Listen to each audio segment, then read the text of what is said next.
Yeah, good afternoon, ladies and gentlemen. So everybody is hungry, and we have to finish in time because as a professors, you know, we take hours and hours, but I will try to minimize it. Now, as you see, the topic of my presentation is flue gas desulphurization by injection of this in situ generated ammonia in the flue gas of coal-fired thermal power plant.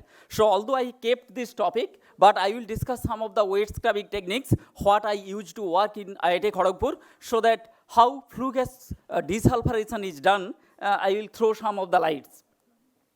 Now, as you know, that coal-fired thermal power plants emits SO2 in the flue gas along with the suspended particulate matters, which constitutes one of the major air pollutants, and sometimes they come again. Okay. Okay. So it is one of the, you know, that dangerous materials, and we should control it. And electrostatic precipitator are used to capture the fly ash from the flue gas. That is also nowadays most of the power plants they are practicing this. Now, why flue gas conditioning is needed? Indian low-grade coal, E or F-grade coal, contains generally high ash content, and it contains also sulfur very close to 0.5% and generate significant amount of fly ash as well as the SO2.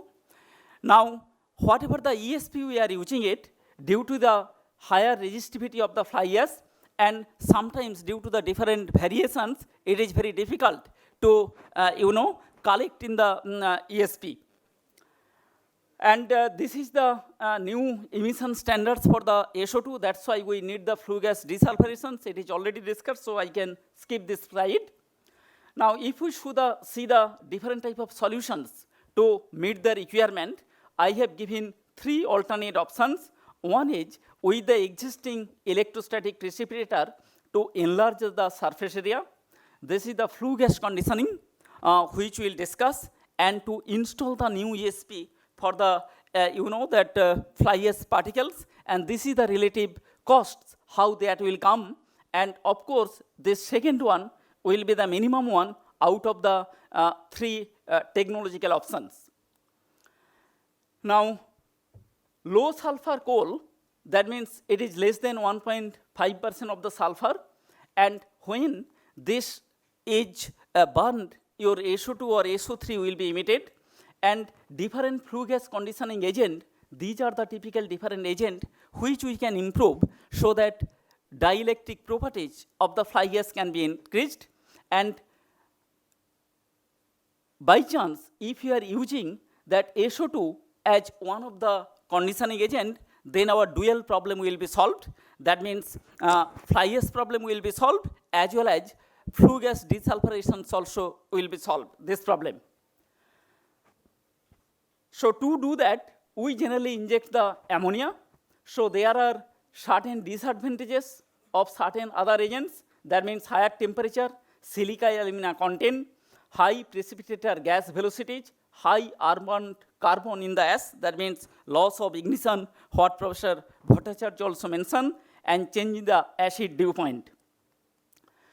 So these are the some of the details of the flue gas conditioning agent which is used, say ammonia or the SO3, and these are the typical values what we can achieve after the injection of the ammonia. As you know, that ammonia is one of the, hazardous gaseous material which is very difficult to store, as well as control manner we need to inject it. So what is done in this process, flue gas contains some of the sulfur dioxide, because sulfur is burnt and ultimately it is emitting the SO2. Also, the fly ash, it contains the different type of oxides, and finer the particles, it is very difficult to, collect, and sometimes very small, maybe 0.1 range of the particle diameter, 0.1 micron, may be escaped from the ESP. So when ammonia is being injected, what we will do, ammonia will react with the sulfur dioxide as well as the sulfur trioxide to form either the ammonium sulfate or the ammonium bisulfate. So when dews or the very small crystals of ammonium bisulfate or ammonium sulfate is formed, it will be deposited over the small fly ash particles, and once it is deposited, I mean, if the 0.1 micron particle is this much big, only one dot will be given by this ammonium sulfate or the ammonium bisulfate, and then they sometimes agglomerate each other, particle size will increase, and due to this deposition of ammonium sulfate and ammonium bisulfate, that our ultimate resistivity or the dielectric properties of the fly ash will change. Now, if we can change the dielectric properties of the fly ash, it is easy for us to capture in the collecting electrode of the ESP. Now, to generate this ammonia, we can store it in the site, we can transport it through the pipelines, we can, manufacture it in the plant. Now, there is a challenge. When ammonia dosing is done, you need to do a complete stoichiometric balance, that how much quantity of the sulfur in the coal is present. Although it is blended with the imported coal, always there will be variations. So time to time, with the different blends, we need to calculate how much quantity of the element, sulfur is present in the mineral matter. And if you know how much quantity of ammonia is needed, we will be able to calculate if we simply do the balance. Once it is done, what you need, that today you need, say, suppose 100 kg of ammonia, but tomorrow morning you need 80 kg or 150 kg of ammonia. That's why control amount dosing of the ammonia is very essential. So to do that, we have done some in situ ammonia generation. So it is practically for the NTPC, we did some research work so that in situ ammonia should be generated, which should be safer, and depending upon the amount needed with the controlling system, instrumentation and control valve, we will be able to dose the ammonia with the in the flue gas. So both fly ash as well as the desulphurations will be taken care together. Now, to do that, what we did, this is the reactions. We took the very cheap material, that means urea. So practically we manufactured the urea from the base material ammonia and the carbon dioxide. We are doing the reverse, since the amount needed is very low and it is very very easy to handle. It is not the harmful. So these are the complete chemical reactions which are involved. That this urea, in presence of the steam, it will give the ammonium carbamate, which is the exothermic reaction. Then this ammonium carbamate will be decomposed to give the ammonia and the carbon dioxide. Carbon dioxide already is present in the flue gas, so some quantity with the ammonia, it will be given, and this is the overall reaction. Now, when we will do this, then if we can maintain the temperature and pressure conditions, it is, we will be able to generate it. So in our laboratory, we did a high pressure reactor setup, which is sponsored by, in fact, NTPC, to generate the this ammonia. And these are the different reactor systems.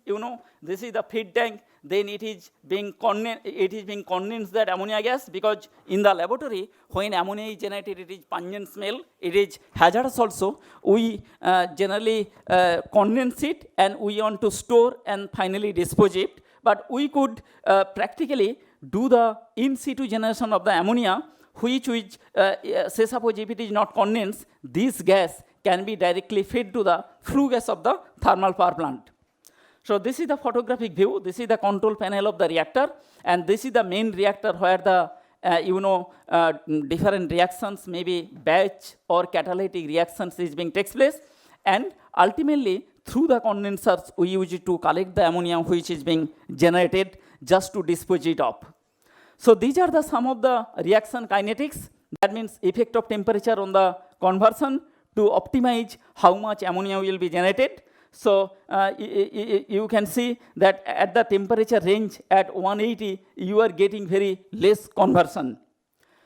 Similarly, at different type of the temperature and the different pressure, different concentrations of the material, we have done the analysis, and these are the different effects of the concentration on the conversions, that means generation of the ammonia. We also used the same scheme for generation of the ammonia catalytically, and different type of catalyst was used. One of that is nothing but the fly ash based catalyst which we prepared in the laboratory, then we used it in the reactor setup so that it can help for the in situ generations. So these are the catalytic hydrolysis process where fly ash in the batch reactor at high pressure is used to generate it. And these are the typical conversions. I can skip it. So you can see that from more or less 10 to 15%, we can achieve a efficiency very close to, say, suppose 50% with the moderate temperature within 140 degrees centigrade. And these are the different type of, effect of temperature, and we have to trade off what we should restrict it. This is the effect of reaction time in the main reactor with the conversion. So if we can give the more time, then you can see we can go up to the conversion maybe very close to 96% to 97% of the ammonia generation. And then we optimize it, and these are the optimized value. Now, second part, I am going to flue gas desulphurization by a multi-stage bubble column scrubber. Definitely, I will go through the different options. So one of the option is like this, and Mr. Bhattacharya has focused how much quantity of the material is needed, and I am very glad to see that what detailed analysis is being given so that we should realize what are our challenges when we should use any weight method. You see, this is a great challenge. Our flue gas desulphurization should be done, but at the same time, whatever the waste is generated, that thing has to be taken care. We should not generate any secondary waste, and quantity of the limestone, how much is needed, he has also thrown the light on this. So here what is being done that, let me to come here. What is being done just with the minimum resources, how we can improve the reactor performance. Because in any chemical reactions, as you know, that reaction depends on what is the total ultimate overall mass transfer coefficient. That means value of KLA. Now KL is, you cannot do anything, because if the system is known, say suppose for water and SO2, SO2 means flue gas, or if it is your limestone slurry and the flue gas, then the values of KL, you cannot change much. Maybe 5% or 10% you can change.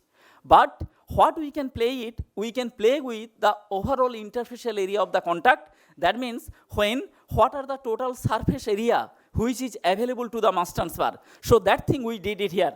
Now we used in the scrubber two type of the disc. One is the rupture disc or the contraction disc, and another is the expansion disc or the guide disc in the main scrubber. So what is done that when the flue gas is allowed to pass through this, in fact we did the artificial flue gas here.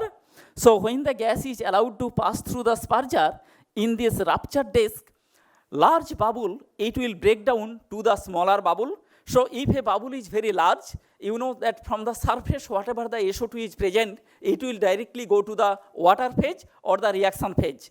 But when the SO2 is present in the inside the bubble, then there is lot of resistance in the gas phase, and it will restrict SO2 to go to the your border phase or the boundary interface, and then it reacts. So what is being done? If the bubble is breaked to the small bubbles, then all the SO2 which is present in the bubble, it will be more or less surface of the gas bubble, and the immediate the reactions will take place. So this is being done here also.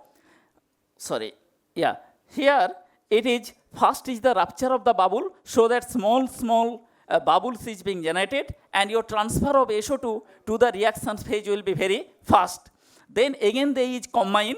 So once they are combining, overall SO2 compositions will be now reduced in the overall gas bubble, and in the next stage, then again there is a rupture of the bubble. So if we can generate the new surface area, and if we can break the bubble, ultimately what is being done, overall mass transfer coefficient is increased due to the increased interfacial area of the contact. That means new bubbles are generated, new water surface it is getting. So that way we are getting enormous amount of the surface area or the interfacial area, which is nothing but the meter square per meter cube of the gas scrubber. So this is being done, and once we are using more or less 4 stages, we could achieve that maybe 98-99% of the SO2 which is present in the flue gas, we can scrub it. So the experiments, what we did, this is the complete experimental setup. These are the contraction disk, expansion disk, and these are the different accessories, how SO2 and other water is being pumped. And finally, we did the 2 sampling point, one out of the scrubber and another one at the gas inlet before the spurger. So if we find out inlet as well as the outlet concentration of the SO2 of the flue gas, then we will be able to find out how much the removal efficiency of the your SO2 which is present in the flue gas. So these are the typical different values of the SO2, percentage of the SO2 removal. You can see along with the gas flow rate at different conditions, we have given that under extreme conditions we can go very close to 99.5 plus percentage of the removal of the SO2 from the flue gas. Similarly, this is the liquid flow rate. This liquid means this is the that solvent or the absorbing liquid. Sometimes it will be lime-based slurry, sometimes it will be water, sometimes it will be the waste alkaline solutions. We can use it to scrub the SO2 from the flue gas, and these are the typical values which will go up to 99.75. That will be the typical values what we achieve with the setup what we have. And these are the along the scrubber height, how it will be changed, that percentage removal efficiency, it is shown here. And these techniques, actually we have already patented that how SO2 in the different type of power plants in presence of other pollutant. Because one thing we should remember, that SO2, whatever is present in the flue gas, it is not the pure. And most of the reactor operation system, reactor performance depends on how SO2 is present. Main absorbent, that means say suppose lime or any solution, how that is pure. But here what we did, we used a method so that in presence of NOx, in presence of SO2, fly ash, particulate matter, it can be removed. So that is we did in the main setup. Next I am going to FGD by spray cum bubble column system. So here what is being done, that we have 2 scrubber. At the bottom it is one of the bubble column, spray scrubber, and at the top it is the bubble column scrubber. Now what happens when we are using this spray or the bubble column as the desulphurization unit by spraying some of the absorbent, then the main pressure drop stays at the bubble column and the spray column is having the minimum pressure drop, or in other words, the pumping work what we need is the minimum. So when we need the pumping energy is minimum, but at the same time that efficiency of the spray column is also minimum. Around 70% of the SO2 can be removed only by using the spray scrubber, but since its pressure drop is minimum, we tried to utilize that so that at minimum pressure drop, maximum quantity, even though it is 70%, maximum quantity of the SO2 which is present in the flue gas, it can be removed. Then we have provided a small bubble column scrubber where liquid is there. So what will happen, that from the spray column, whatever the gas, it will be allowed to pass through this and it will bubble. So in the bubble column, the efficiency is very high. What I showed in the previous scrubber, that efficiency may be 98-99%. And if we are using a small hydrostatic head here, we should be able to achieve or remove this SO2 as a, maybe some sort of conditioning. Although the pressure drop is more, but height is small, column is small, we can trade off and we can manage it. That is being done here. Now, it is not practiced in industry, so what we did, just to produce the synthetic gas very close to the thermal power plant, we have used a big heater so that at the same temperature conditions, it will generate the, flue gas, and it is allowed to pass through the scrubber. So this is the photographic view of the setup. So top is the bubble column, bottom is the spray scrubber, and these arrangement for the heating system to make the flue gas, and then it is allowed to pass through. Then we incorporated different type of mechanism how the performance of the spray column can be used. You see, these are the different type of inclined baffles which are provided inside the column so that our mass transfer rate will be increased and removal efficiency of the SO2 can be increased. These are the typical values of the, typical performance of the scrubber. This side is the SO2 removal efficiency. This is your liquid flow rate. And under different, that gas flow rate conditions, how it will be, it is being shown for in case of the spray column system. And you can see it is very close to maybe 70 to 80% of the removal efficiency. But to meet the stringent limit, as said by the Pollution Control Board, we cannot do. So we have to put the another scrubber, that means the bubble column scrubber at the top, which we did. And its results are shown here. So at the bottom, what will happen when we are using the simple, that spray column, then the efficiency will be low.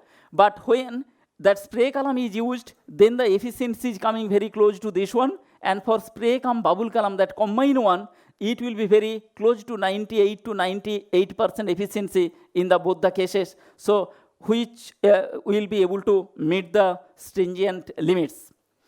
Then it is a now dry process, flue gas desulphurization by multi-stage fluidized bed reactor. It is now dry process. I discussed for the two wet process. Another one I will slowly throw the light. So in this process, what is being done? It is a fluidized bed reactor from where limestone or fly ash based adsorbent, lime based adsorbent is used from the top, and it is being fed in the multi-stage. So from the bottom, the flue gas will be able to pass through, and from the top, that adsorbent which contains either the lime or the limestone, it will pass from the bottom. When it will come from the bottom, in every stage there will be both mass transfer.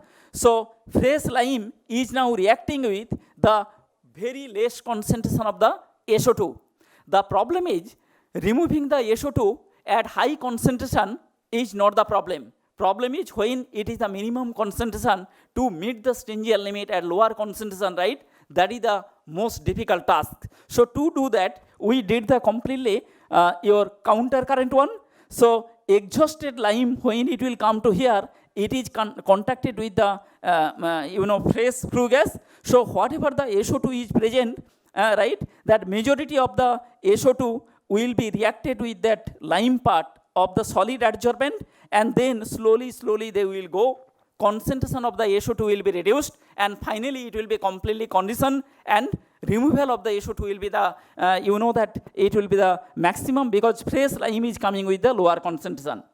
So this is the reactor setup. It contains one of the down column. You see from the top we are feeding it, from the bottom the flue gas is going, and there is a downcomer. This white pipe is nothing but the downcomer, and here is some wire height. So in a particular bed, when the your lime-based particles, it will be fluidized, then after certain operating velocity, those adsorbent will move to the next column because it will fall to this tube downcomer, and then again it will be fluidized, then again it will fall to this, like this way it will come, and there will be some entrainment of the fine particles or the limes. So we practically used one bag filter, but you see this is some sort of that maybe cotton bag we have used just to capture the illiterated lime particles. And we measure the concentrations of both SO2 at the bottom as well as at the top, how SO2 removal efficiency there. So this is the way we calculated efficiency. Removal efficiency is nothing but concentration at the inlet minus concentration at the outlet by concentration at the inlet. These are the typical values. This operating the fluidized bed is not so easy because there is a stable operating ranges on which we have to run it. So we did lot of hydrodynamic studies to do it, and then under stable operating conditions we operated it, and then we got this SO2 removal efficiency versus inlet loading. These are the some of the just result to show you that how it will perform. Yeah. Next, this last one is the flue gas desulfurization by submerged venturi scrubber. Now, as you know, that venturi scrubber is used both particulate matter as well as the gaseous pollution handling devices. So, in the venturi scrubber, it is being done that in the throat section, the velocity will be very high, very close to 25 to 30 meter per second.